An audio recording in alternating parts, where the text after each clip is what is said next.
नमस्कार, आप देख रहे हैं कैथल ब्रेकिंग टीवी।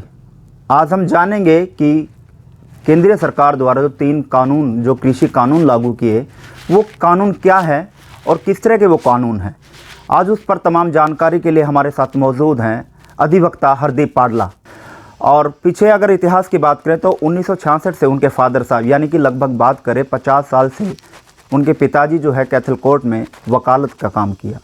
अगर बात करें जन्म की तो अधिवक्ता के तौर पर ही जाने जाते हैं और पिछला बैकग्राउंड भी जो है अधिवक्ता का है। और एक अधिवक्ता के तहत आज हम उनसे बात करेंगे कि जो तीनों कृषि कानून जो लागू किए गए हैं वो कृषि कानून है क्या। पूर्ण जानकारी के लिए हम बात करेंगे हरदीप सिंह पाडला जी से। हरदीप जी, पहले तो कैथल ब्रेकिंग टीम में आपका स्वागत है।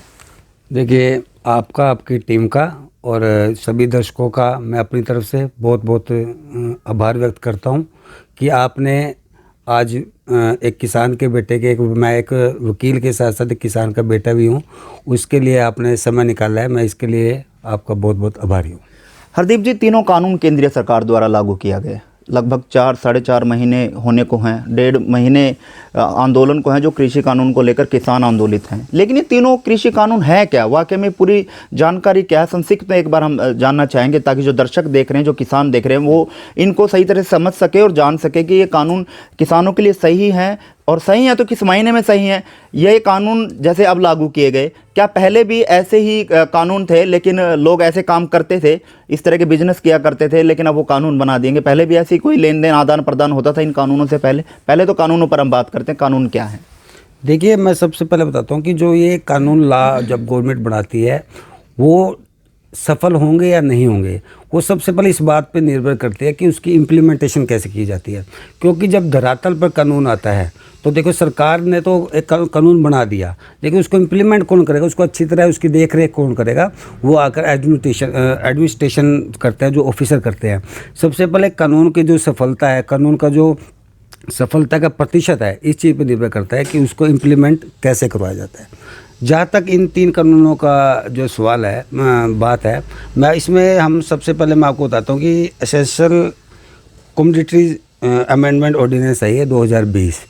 इसके अंदर कुछ चीज़ों को एसेंशियल कमोडिटी से निकाला गया है और कुछ ये लोगों के मन में भी आ गया कि अगर ये चीज़ें इस एक्ट से निकल गई तो न जाने कितना रेट बढ़ जाएगा। भाई 5 रुपये की चीज़ के 500 रुपये हो जाएंगे, 5 रुपये की चीज़ के 5000 हो जाएंगे।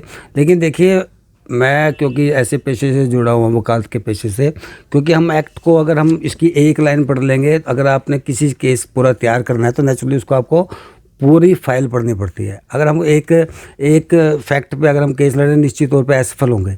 इसी तरीके से अगर हमने किसी भी एक्ट का ये देखना कि वो नेगेटिव है या पॉजिटिव, उसकी एक लाइन नहीं, हमें उसका पूरे का पूरा पढ़ना पड़ेगा। एसेंशियल कमोडिटीज़ एक्ट के अंदर आज जो लोगों के मन में मैंने भ्रम देखा है कि 5 रुपये की चीज़ के 500 रुपये हो जाएगा या 1000 रुपये हो जाएगा, ऐसा नहीं है। यानी कि स्टोरेज वाला जो एक्ट है जिसमें स्टोर जो है वो कर सकता है किसान, ऐसा ही कोई है, या जो फर्म है वो स्टोर करती है, इस तरह का एक्ट है? नहीं, एसेंशियल कमोडिटीज़ एक्ट में फार्मर स्टोर करे या कोई करे ऐसी बात नहीं है। इसके अंदर मेन ये है कि कुछ चीज़ों को एक्ट से निकाला गया है, लेकिन जिन चीज़ों को निकाला गया है उनके ऊपर राइडर पहले से भी ज़्यादा स्ट्रॉन्ग इस एक्ट में लगाए गए। ओके। मैं आपको थोड़ा सा अगर आप इस समय आप कहो, मैं आपको प्रैक्टिकल करके बताता हूँ। एक उदाहरण के तौर पर आप बताएं कि क्या ये एक्ट है और पहले किस तरह से था और अब कानून किस तरह से बन गया है। देखिए, पहले एक एसेंशियल कमोडिटीज़ एक्ट में था कि जब रेट बढ़ते हैं एक निश्चित मात्रा होती है, चाहे रेट 5 के, आपने देखा होगा पहले भी इतिहास में, अगर हम थोड़ी सी पीछे जाएं, आलू का रेट 100 रुपये, प्याज का भी 100 रुपये, यहाँ तक कि चीनी का भी हमने बहुत रेट बढ़ता देखा है। लेकिन वो रेट क्यों बढ़े? अगर उस में इतना वो बहुत अच्छा प्रावधान था तो रेट नहीं बढ़ने चाहिए थे। पहले भी हमारा खेत से आलू चलता था 2 रुपये, मार्केट में बिकता था वो 100 रुपये, यानी कि कुछ ना कुछ उसमें थोड़ी बहुत खामी थी जिसके कारण किसान को पूरा रेट नहीं मिल रहा था। अब इसमें क्या है, जो पुराने एक्ट के अंदर, मान लो एक बिजनेसमैन, मैं आपके पास दिखाता हूँ कि इस बिजनेसमैन को 5000 क्विंटल आलू स्टोर करने की पावर दी गई थी उसमें, है, मान लो कर सकता है वो। इसके पास जो पैसा है वो मान लो 1 लाख करोड़ है या बिजनेस, वो क्या करता था, 5000 क्विंटल स्टोर अपने नाम से कर लिया, 5,000 दूसरी फर्म के नाम से कर लिया, 5,000 तीसरी फर्म के नाम से कर लिया और 5,000 क्विंटल 4 फर्मों के नाम से कर लिया। इस तरह से इन्होंने अपना स्टॉक कर लिया 4 बंदों के। क्योंकि उनके पास पैसा बहुत है।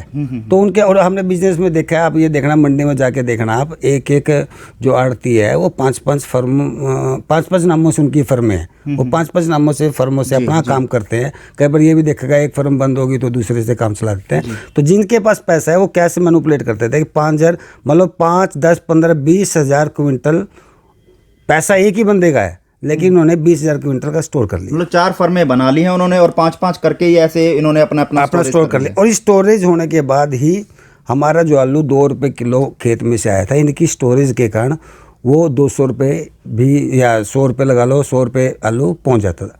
अब इस एक्ट के अंदर मान लो इस आलू को इन्होंने इस एक्ट से निकाल दिया, लेकिन निकालने के बाद स्टोरेज पे भी एक प्रतिबंध, इन्होंने एक सीमा करी है। और वो सीमा मैं कहता हूँ कि आप ये देखोगे अब तो आपको नए वाला एक्ट आया, नया एक्ट में जो इन्होंने प्रावधान किया है, आप ये देखना कि उसके अंदर क्या प्रावधान किया। हमने सबसे पहले ये, अगर हम हवा में कहते हैं जी 500 रुपये हो जाएगा रेट, 2,000 रुपये हो जाएगा, ऐसा नहीं है।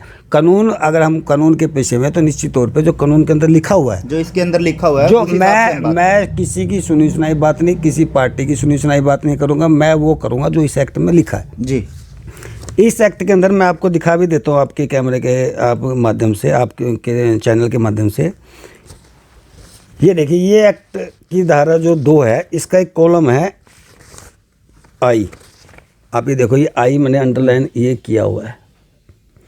इसके अंदर क्या किया कि कुछ चीज़ों को एसेंशियल कमोडिटी एक्ट से निकाल दिया, लेकिन उसकी स्टोरेज पे जो प्रावधान, जो बाध्य किया है बिजनेसमैन को, जो स्टोरेज पे रोक लगाई है, वो मैं कहूँगा बहुत अच्छी रोक है। इसके अंदर क्या है, मैं आपको पढ़ के बताता हूँ।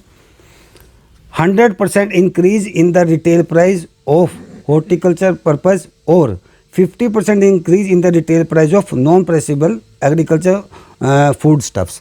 इसका मतलब ये है कि अगर मान लो हमारे खेत में से 5 रुपये किलो आलू निकलता है और पिछले 5 साल में 5 या 7 रुपये किलो आलू का रेट रहा है, तो आप ये चारों बंदे जी, ये जो चारों फर्म है, चाहे ये 1 लाख क्विंटल का भी स्टोर कर लें, अगर आलू का रेट 5 से लेके 10 हो गया तो ये रख सकते हैं। जिस दिन 11 रुपये हो गया, इनको चारों को अपना स्टॉक सरकार को देना पड़ सकता है। मतलब सरकार वो ले सकती है। हाँ, सरकार ने रेट बैलेंस रखना है, तो सरकार को ये पावर आ जाती है 11 रुपये होते ही कि वो इन चारों से जितना चाहे स्टॉक वो ले सकती है। यानी कि इसमें एक सीधा सा सामने एक चीज़ ये निकल कर आती है कि अब ये जो 5 रुपये का था, ये 100 रुपये किलो नहीं होगा।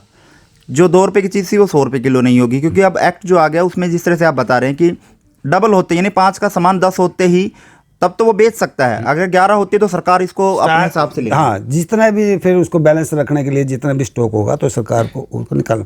निश्चित तौर पे जो ये प्रावधान है, जो ये कालाबाजारी लोग करते हैं, जिनके पास अथाह पैसा है, लाखों करोड़ों रुपए जिन्होंने जमा किया हुआ है, उनको निश्चित तौर पर प्रतिबंधित करेगा, उनकी कालाबाजारी को ये रोकेगा। यानी पूंजीपति जो लोग हैं, जो जिनके पास काफ़ी पैसा है, उनके लिए ये कानून खतरनाक है। मतलब साफ तौर पर हिंदी भाषा में बात करें और देहाती भाषा में बात करें कि जो पूंजीपति लोग हैं उनको कहीं ना कहीं तोड़ने का ये कानून काम करेगा। हाँ, ये निश्चित तौर पे पूंजीपतियों का जो कालाबाजारी लोग जो करते हैं उसको रोकने का काम करेगा। लेकिन मैं आपको एक और बता दूं, इसका थोड़ा सा नुकसान किसानों को भी है।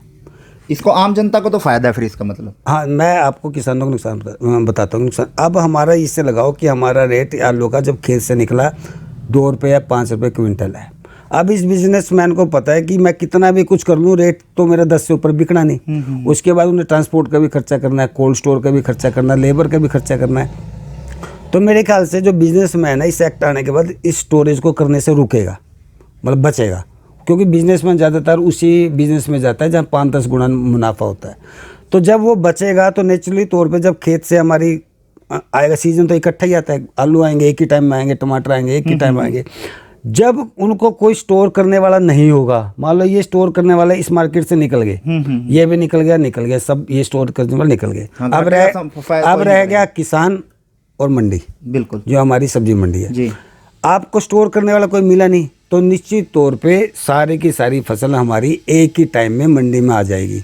और इकोनॉमिक्स ये कहते हैं कि जब बिकने वाली चीज़ ज़्यादा हो, खरीदने वाले कम हो, तो उसको कोई नहीं लेता, बिल्कुल। तो इसलिए जब वो मंडी में हमारी फसल एकदम आ जाएगी, स्टोर करने वाला उसको कोई है नहीं, तो मैं कहता हूँ जो 2 रुपये किलो आलू हमारे पड़ता है, मैं कहता हूँ कभी उसको कोई 50 पैसे में भी ना खरीदे। मतलब किसानों को इस तरह से ये एक्ट इस तरह से किसानों के लिए जो है फायदेमंद नहीं है, कहीं ना कहीं किसानों को नुकसान जो है वो पहुंचा सकता है। हाँ, इसमें दोनों को, इसमें देखो जो लोग कालाबाजारी करते हैं उनको तो ये नुकसान है कि उनकी अब जो कालाबाजारी नहीं चलेगी, जो 5, 10, 20 गुना जो 50 गुना जो मुनाफा, लेकिन इसमें थोड़ी सी मार अगर हमारा देखा जाए तो थोड़ा किसानों को भी इसमें मार पड़ेगी।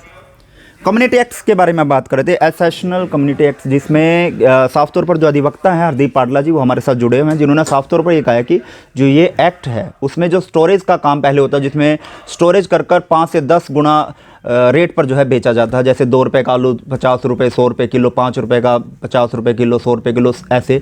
लेकिन अब उस पर कहीं ना कहीं प्रतिबंध जो है वो लगता नज़र आ रहा है, क्योंकि इस एक्ट में ऐसा लिखा गया है। लेकिन वहीं पर इस एक्ट में एक चीज़ और सामने आई जो अधिवक्ता जी ने बताई है कि किसानों के लिए भी कहीं ना कहीं खतरनाक साबित है, क्योंकि किसानों की जो सब्ज़ी हैं, जो उनका जो फसल है वो एकदम मंडी में आएगी तो उसका रेट उनको वाजिब नहीं मिलेगा, क्योंकि एकदम उनको मंडी में लेके आनी पड़ेगी, ट्रांसपोर्ट का चार्जेस और ऐसे लगाकर काफ़ी खर्च हो जाता है, जिसको लेकर अब स्टोरेज वाला सिस्टम भी जो है वो नहीं रहेगा। सर अगले एक्ट इसमें और कुछ ऐसा एक्ट जो एसेशनल में कम्युनिटी एक्ट में है? एसेशनल कमोडिटीज़ एक्ट में ज़्यादातर लोगों के मन में जो भ्रम है रेट का, मेरे ख्याल से जो मैं भी, क्योंकि जनता से जुड़े हुए हैं, वकालत का पेशा, हर तरीके के लोग आते हैं, तो ज़्यादातर जो मैंने क्वेश्चनिंग हमारी आपस में हुई तो यही थी, तो उनका मन में ये था कि शायद इससे आम जनता को बहुत नुकसान होगा। 5 रुपये का आलू स्टोर कर लेंगे तो 500 का हो जाएगा, ऐसा। लेकिन इसमें पूंजीपतियों को और किसानों को नुकसान हो रहा है। हाँ, इसमें पूंजीपतियों को ज़्यादा नुकसान है, और अगर हमारा जो वो कह रहा हूँ, आखिर में आके सारी बात आ जाती है कि इम्प्लीमेंट कैसे होता है। अगर हमारा प्रशासन यहाँ ठीक है तो किसानों को इतना बहुत ज़्यादा नुकसान नहीं है, लेकिन काला बाजार को ज़्यादा नुकसान है। मतलब कानून तो सही बना दिए जाते हैं, लेकिन इम्प्लीमेंट किस तरह से अधिकारी करते हैं वो देखने वाली बात रहती है कि वो किसानों पर किस तरह से इम्प्लीमेंट करते हैं। वो कहीं तानाशाही रवैये से तो इम्प्लीमेंट नहीं कर रहे हैं। अगर इन कानूनों को सही तरह से इम्प्लीमेंट करवाया जाए तो ये सही माने हम। अगर प्रशासन इसको बहुत सख्ती से लागू करे, ईमानदारी से लागू करे, तो निश्चित तौर पर कोई बहुत ज़्यादा नुकसान होने वाला नहीं। चलिए हम दूसरे अगर एक्ट की बात करें, दूसरे एक्ट पर चर्चा करें, तो दूसरा एक्ट आप कौन से उस पर आप चर्चा करेंगे? एक जो दूसरा एक्ट है जो जिसके लिए ज़्यादा अभी चर्चा में है कि कॉन्ट्रैक्ट जो फार्मिंग है, कॉन्ट्रैक्ट फार्मिंग के ऊपर हम बात करेंगे। दूसरा एक जो एक्ट है कृषि कानून, दूसरा है कम्युनिटी एक्ट्स, उस पर हम बात करेंगे जी। जो मैं आपको देखो वही बताता हूँ कि जो कम्युनिटी ये कॉन्ट्रैक्ट फार्मिंग है, इसके अंदर जो मेरी चर्चा लोगों से हुई है या आम लोगों से जो बात हुई है, उनके मन में 2-3 चीज़ें ज़्यादा हैं। नंबर 1 मन में यह है कि बहुत बड़ा एक कॉरपोरेट आएगा और वो हमारी सारी ज़मीन पे मलकियत करवा लेगा, हमारा पट्टा बना लेगा, हमारे पे अगर मतलब वेयर हाउस वगैरह बना लेते हैं तो उस पर कब्जा कर लेगा। आम आदमी की जो सोच है यही है। बाकी एक्ट तो ये बहुत बड़ा है, लेकिन इसका निचोड़ जहाँ पे आम आदमी के मन में जो निचोड़ है या जो असमंजस है, आजकल यही सवाल ज़्यादा उठा हुआ है कि कॉन्ट्रैक्ट फार्मिंग अगर हम करते हैं तो इसमें जो पूंजीपति लोग हैं वो ज़मीनों पर कब्जा कर लेंगे। हाँ, उसमें पूंजीपति ज़मीन कब्जा कर लेंगे और हमारी कोई सुनवाई नहीं होगी। मैं इसको, क्योंकि अगर हम पूरे एक्ट में एक लाइन जाएंगे तो बहुत बड़ा, लेकिन वो पुराना चलता आ रहा है। मैं ज़्यादातर आपको केवल वही प्रावधान बताऊंगा ताकि आम आदमी को समझ भी आ सके और हम उसका कर सकें जी। आप देखो, सबसे पहले है ये कि हमारी ज़मीन वो हड़प लेंगे, हमारे से लंबा पट्टा कर लेंगे, हमारे पे ज़मीन पे वेयर हाउस बना देंगे, तो उसका क्या होगा, वो तो 10 साल तक उठेगा नहीं। तो अगर नहीं उठेगा तो नेचुरली वो कॉर्पोरेट का हो जाएगा। मेरे मन में यही है। अब ये वो ये है कि अब इसको कैसे किया जाता है, मैं आपको इसको बताता हूँ। अगर इसके अंदर एक प्रावधान है इस एक्ट में, मैं आपके द्वारा आपको एक बार चैनल के माध्यम से, आपके कैमरे के माध्यम से, सबसे इम्पोर्टेंट जो कॉन्ट्रैक्ट फार्मिंग का सबसे इम्पोर्टेंट किसान के लिए जो प्रावधान किया गया है, और मैं कहता हूँ कि बहुत अच्छा प्रावधान है ये। बहुत मतलब एक मजबूती देता है किसान को कॉन्ट्रैक्ट के लिए। कॉन्ट्रैक्ट नुकसान का है या फ़ायदे का है, अभी तक ना तो कॉन्ट्रैक्ट का कोई परफॉर्म आया है। देखो, उस पर हम चर्चा बाद में करेंगे भी जो कॉन्ट्रैक्ट होगा, किस तरह का कॉन्ट्रैक्ट होगा, वो अभी तक मैंने तो कोई अभी तक ऐसा नहीं देखा है। फिलहाल अभी कानून बना है। मैं तो केवल इस लिखित में जो ये कानून है जो लिखा हुआ है, इसके ऊपर हम चर्चा करेंगे। इसके अंदर देखो सेक्शन 8 है, आपको दिखा, मैं आपको दिखाता हूँ, मैंने नोट किया हुआ है। सेक्शन 8 की ये लाइन आपको ये दिखाओ, मैं आपको पढ़ के सुना देता हूँ जी। इसके अंदर ये है, no farming agreement shall be entered into for the purpose of, आगे जो मोस्ट इम्पोर्टेंट जो लाइन आएगी। मेरे ख्याल से दर्शकों के लिए भी, मेरे साथियों के लिए भी, किसान भाइयों के लिए सबसे इम्पोर्टेंट है, any transfer including sale, lease and mortgage of the land और परमिसेस ऑफ द फार्मर और रेजिंग एनी परमानेंट स्ट्रक्चर और making any modification on the land and premises of the farmer. अब जो पहला इसके अंदर ये है कि no farming agreement shall be entered. कोई भी कॉन्ट्रैक्ट, अभी हमारा कॉन्ट्रैक्ट का परफॉर्मा नहीं आया, लेकिन जब भी परफॉर्मा बढ़ेगा उसके अंदर सबसे पहला नियम ये होगा कि कोई भी कॉन्ट्रैक्ट ऐसा नहीं हो सकता जिसके द्वारा कोई भी कंपनी, मतलब वैसे ये एक्ट जो कॉन्ट्रैक्ट फार्मिंग है ये नहीं है कि कारपोरेट ही कर सकते हैं, हम 5 किसान मिल के भी हम अपना बिजनेस शुरू कर सकते हैं। फर्म बना के हम भी अपनी कोई भी, सोसाइटी बना के हाँ, एक से ऊपर कोई भी फर्म बना के हम अपना बिजनेस शुरू कर सकते हैं। मान लो किसी ने सब्जी लगानी है, 5 आज 1 किला रह गया किसान पे, हम 5 किसान मिल के 5 किलो पे कर लेते हैं और एक ट्रैक्टर से भी काम चला सकते हैं। आने वाले टाइम में हो सकता है ऐसा। तो इसीलिए तो इसके अंदर ये कहा है कि कोई भी, चाहे फार्मर की फर्म हो या कोई कितना ही बड़ा, उसमें नहीं है मतलब लिमिट, कोई भी फर्म हो, वो किसी भी किसान से ऐसा कॉन्ट्रैक्ट नहीं कर सकेगी कि उसकी ज़मीन की एक तो अपने नाम नहीं करवा सकती। अगर वो करवा सकती है, चाहे उन्हें पैसे भी दे दी हों, वो फिर भी इलीगल है। चाहे किसान को पैसे दे के भी अगर वो कोई कंपनी ज़मीन अपने नाम करवा लेगी ना, तो फिर भी उसकी मलकियत नहीं बनेगी। यानी इस एक्ट में ये लिखा हुआ है, जिस तरह से अब बात चली हुई है, जो किसान है वो ये चीज़ बोल रहे हैं कि कॉन्ट्रैक्ट जो होगा उसमें ज़मीन हथियाने का कुछ ऐसा मामला हो सकता है। लेकिन इस एक्ट में ऐसा लिखा है कि अगर किसान से कोई कंपनी अगर कॉन्ट्रैक्ट करती है, वो भले ही पैसे देकर कर ले या मलकियत जो है वो नाम करवा ले, रजिस्ट्री नाम करवा ले, तो वो इनलीगल होगी। वही मैं कह रहा हूँ, इसके एक्ट के अंदर प्रावधान ही ऐसा है, कोई भी ऐसा कॉन्ट्रैक्ट जिसमें किसान की मलकियत ली गई हो या सरकार, या आप तो मलकियत, लोग तो कह रहे हैं मलकियत ले लेंगे, इसके अंदर तो और भी प्रावधान है। आपकी ज़मीन को कंपनी अपने नाम से पट्टा भी नहीं करवा सकती। आपकी नाम, वो अपने नाम मॉर्गेज, गहन, जिसको रहन कहते हैं, रहन भी नहीं करवा सकती, पट्टे पे नहीं ले सकती, ना ही मलकियत ले सकती।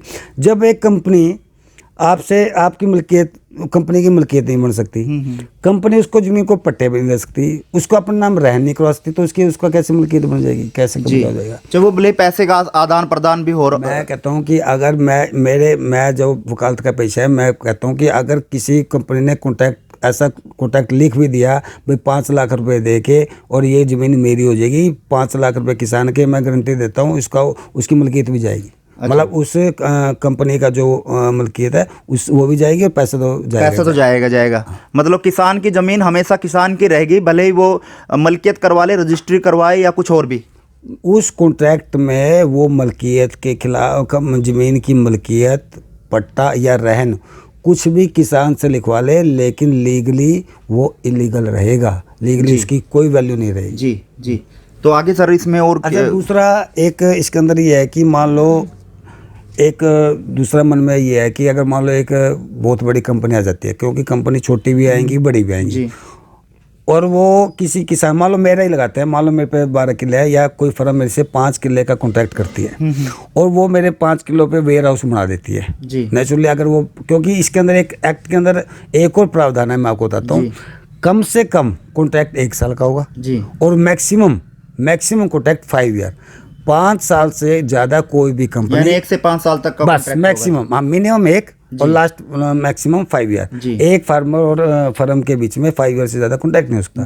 उदाहरण के तौर पे मान लो मेरे वो ज़मीन पे वेयर हाउस बना लिया और मान लो 25 जनवरी 2021 को मेरे से आज उन्होंने कॉन्ट्रैक्ट लिखवा लिया और वेयर हाउस नेचुरली अगर वो स्टॉक करेंगे तो बनाएंगे वो, तो 5 साल यानी 21 और 26 25 जनवरी 2026 तक वो वेयर हाउस उनका, वो उसको उठाएं ना उठाएं, 26 जनवरी को इस एक्ट में लिखा हुआ है, 26 जनवरी को वो मलकियत जो मेरे खेत में रह जाएगी ना, चाहे वो कंपनी की हो किसी को, वो फार्मर की हो जाएगी। अच्छा, मतलब जो कॉन्ट्रैक्ट होगा वो सिर्फ कॉन्ट्रैक्ट के दौरान उस कंपनी का रहेगा। उसे एक दिन भी अगर ऊपर हो जाता है तो उस जगह पर जो भी सामान रखा होगा वो किसान का हो जाएगा। मतलब अगर 1 साल का कॉन्ट्रैक्ट है, तो 1 साल के अंदर अंदर उनको अपना सारा तामझाम, देसी भाषा में जिसको हम कहते हैं, जी, जी। उनको अपना सारा तामझाम उठा के जाना पड़ेगा। जो तामझाम खेत में रह जाएगा वो किसान का रहेगा वो। जी, लेकिन इसमें एक चीज़ और ये भी आई है कि इसमें अपील जो है वो एसडीएम तक ही है, अभी एसडीएम कोर्ट तक ही अपील जो है वो किसान कर सकता है। नहीं, देखिए इसके अंदर 2-3 प्रावधान है। नंबर 1 तो सब डिविजनल ऑफिसर इसको सुन सकता है, और या सब डिविजनल ऑफिसर एक कमेटी भी बना सकता है। उसको मैं ख्याल से अलग नाम दिया हुआ, उसको मैं देख के बता सकता हूँ आपको। उसमें लेकिन एक प्रावधान और है जी। उसके अंदर जो भी उस ट्रिब्यूनल लगा लो या जो भी वो बनाएंगे उसको रूप देंगे वो, उसके अंदर चेयरपर्सन गवर्नमेंट का होगा, और एक तरफ किसान का आदमी होगा उसका मेंबर, और एक तरफ उस कंपनी, यानी एक कमेटी ऐसी भी बनाई गई। हाँ, नहीं सब डिविजनल ऑफिसर या तो आप सुने, लेकिन देखो सब डिविजनल ऑफिसर पे कई बार काम होता है तो वो कमेटी बना सकता है, लेकिन उस कमेटी के अंदर गवर्नमेंट का एक चेयरपर्सन, साथ में 2 पर्सन होंगे, एक किसान का और एक कंपनी का। मतलब किसान का भी उस जो फैसला करेंगे किसान की तरफ से भी एक प्रतिनिधि उसके अंदर डाला जाएगा। चलिए, इसमें और क्या?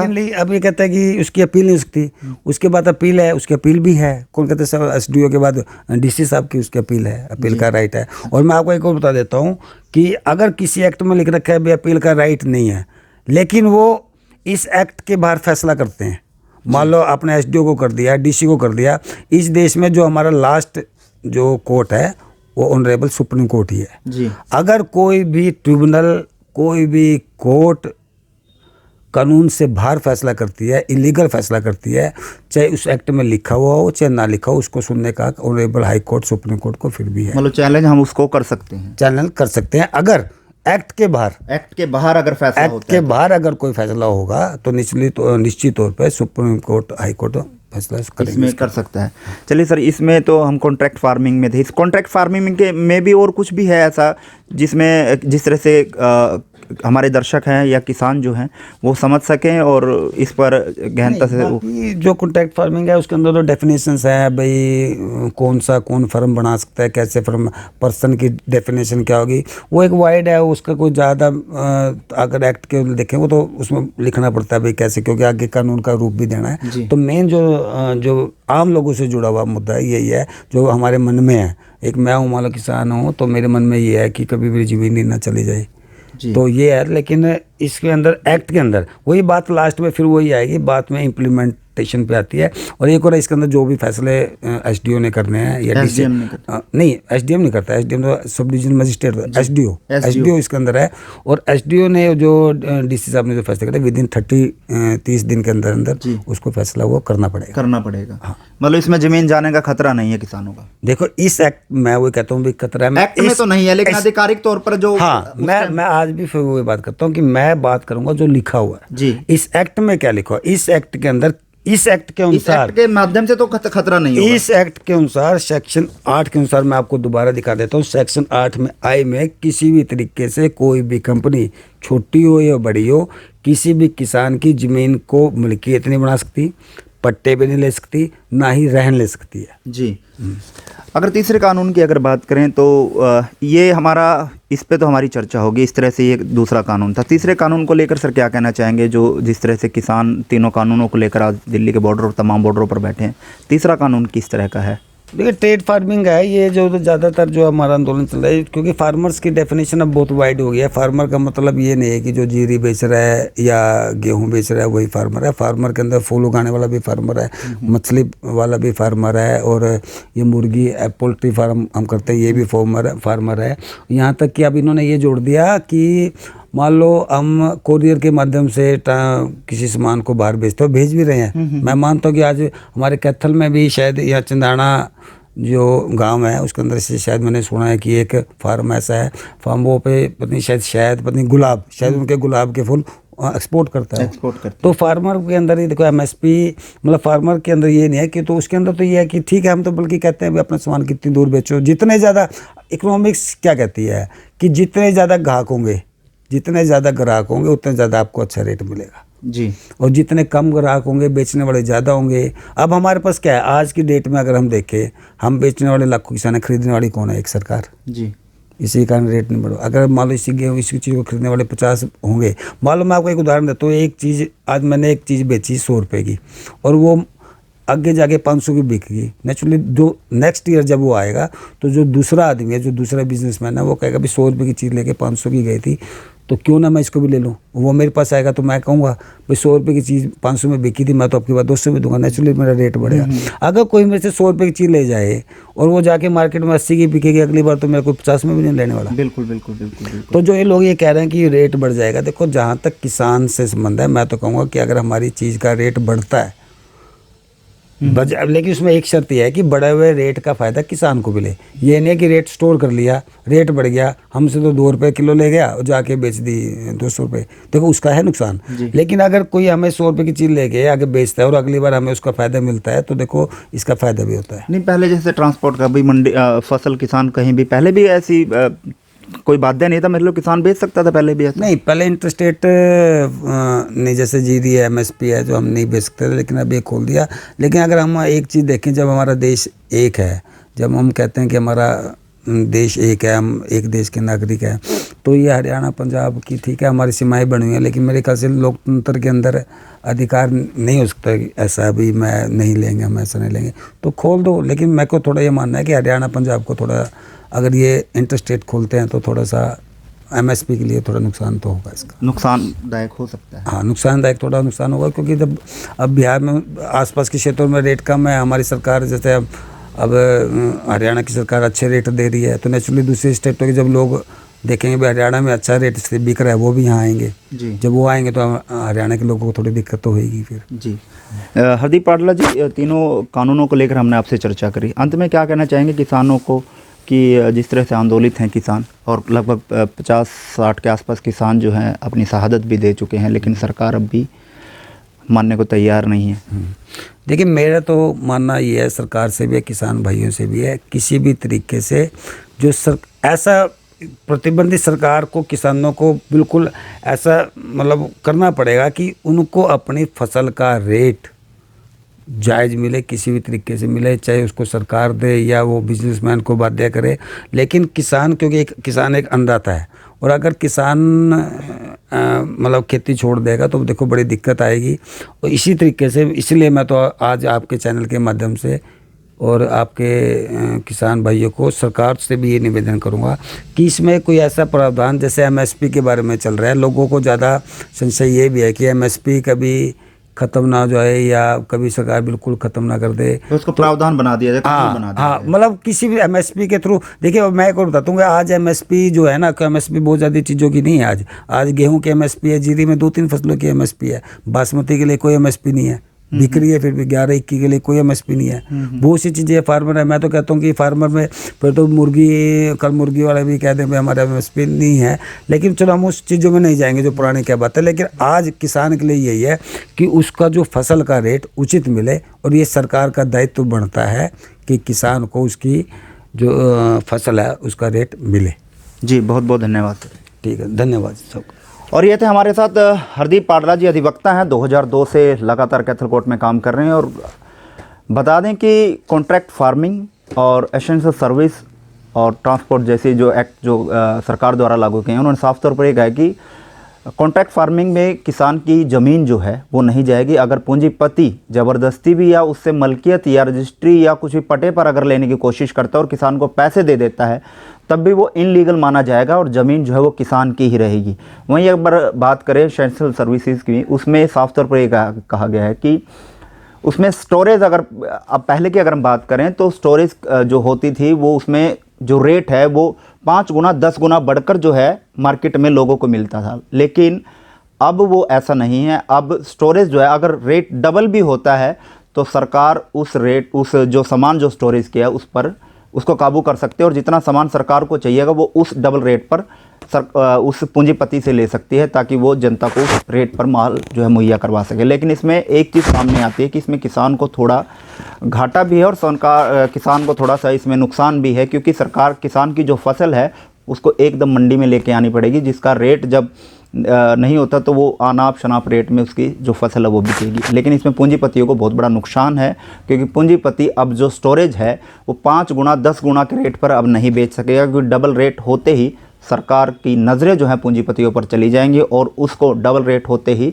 आम जनता के बीच में 5 गुना या 10 गुना के रेट से वो नहीं बेची जाएंगी। सिर्फ डबल यानी 5 के समान 10 के रेट पर जा सकता है या 11 के पर जा सकता है, उससे ऊपर नहीं जा सकता। इन तमाम विषयों पर हमने चर्चा करी, जिन्होंने संक्षिप्त में बताया कि एक्ट आखिरकार क्या हैं, जो कृषि कानून नियम बनाए हैं वो आखिर किस तरह के हैं और उसमें किसानों को किस तरह से फ़ायदा है, पूंजीपतियों को किस तरह से फ़ायदा है या पूंजीपतियों को किस तरह से नुकसान है या किसानों को किस तरह से नुकसान है। उन तमाम विषयों पर हमने चर्चा करी और उन्होंने संक्षिप्त में इन कानूनों को लेकर बताया। कैमरामैन नसीब सैनी के साथ कैथल ब्रेकिंग टीवी से मोहन नायक की रिपोर्ट।